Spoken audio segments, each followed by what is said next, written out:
അസ്സലാമു അലൈക്കും വറഹ്മത്തുള്ളാഹി വബറകാതുഹു. സ്ത്രീ ഹജ്ജിന് പോകുമ്പോൾ കൂടെ മഹ്റമായ പുരുഷൻ തന്നെ വേണമെന്നുണ്ടോ? മറ്റു സ്ത്രീകൾ കൂടെ ഉണ്ടായാൽ മതിയോ? ഇതിൽ നിർബന്ധ ഹജ്ജും സുന്നത്തായ ഹജ്ജും വ്യത്യാസമുണ്ടോ?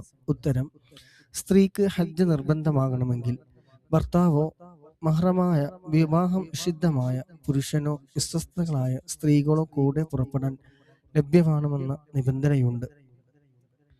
ഇവരിൽ ആരെയും ലഭിക്കുന്നില്ലെങ്കിൽ അവൾക്ക് ഹജ്ജും ഉംറയും നിർബന്ധമാകുന്നില്ല. സ്ത്രീകളോട് കൂടെയാണ് പുറപ്പെടുന്നു എങ്കിൽ കൂടെ 3 സ്ത്രീകൾ വേണമെന്ന് ഇമാം ഇബ്നു ഹജർ റളിയല്ലാഹു തുഹ്ഫയിൽ.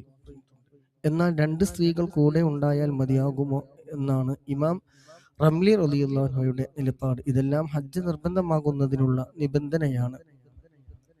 അതേസമയം ഇസ്ലാമിക ഫർളായ ഹജ്ജ് ഉംറ നിർവഹിക്കാൻ വിശ്വസ്തയായ ഒരു സ്ത്രീയുടെ കൂടെയും സുരക്ഷിതത്വം ഉറപ്പില്ലെങ്കിൽ സ്ത്രീ തനിച്ചും പുറപ്പെടൽ നിർബന്ധമില്ലെങ്കിലും അനുവദനീയമാണ്.